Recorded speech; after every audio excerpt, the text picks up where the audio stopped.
ఇవాళ నారా లోకేష్ గారు press meet పెట్టి చెప్తున్నారు, ఇక్కడ నుంచి చాలా మంది ఈమెయిల్స్ పంపించారంట. ఈ ప్రభుత్వం ఉండేది కాదు, చచ్చేది కాదు, పడిపోతుంది, మీరేమీ పెట్టుబడి పెట్టమాక అని వీళ్ళు ఈమెయిల్స్ పంపిస్తే దానివల్ల వాళ్ళు తిరస్కరించారన్నట్టుగా మాట్లాడతాడు.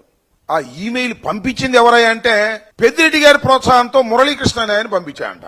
ఆయన చెప్పాడు నారా లోకేష్ గారు, ఎవరా మురళీకృష్ణ, నిన్న నుంచి తలగా బాదుకుంటున్నాం మేము, ఎవరు పంపించారు ఏంటంటే ఎతికాం అన్ని చోట్ల, దొరికింది అని మన చిలకలూరుపేట ఆయన అంట. ఆయనో ఈయనో ఒకటో కాదో నారా లోకేష్ గారు చెప్పాలి. చిలకలూరుపేటకు చెందినటువంటి మురళీకృష్ణ చౌదరి గారు, ఆయన యుఎస్ లో ఉంటాడు.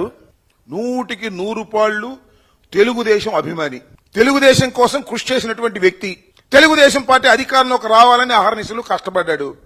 ఇప్పుడు మాత్రం రివర్స్ అయ్యాడు.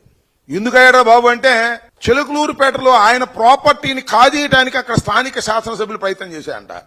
ఇంత కలలుగన్నటువంటి కూటమి ప్రభుత్వం, చంద్రబాబు నాయుడు గారి ప్రభుత్వం అధికారంలోకి వచ్చినా కూడా నాకు న్యాయం జరగకుండా నా ఆస్తులే కాజేసే పరిస్థితికి వచ్చేశారు, కబ్జా చేసే పరిస్థితికి వచ్చేశారు తెలుగుదేశం వాళ్ళు, మా వాళ్లే. ఈ ప్రభుత్వం కన్నా జగన్ ప్రభుత్వం 1000 రెట్లు బెట్లని ఆయనే ఈమెయిల్స్ పెడుతున్నాడు.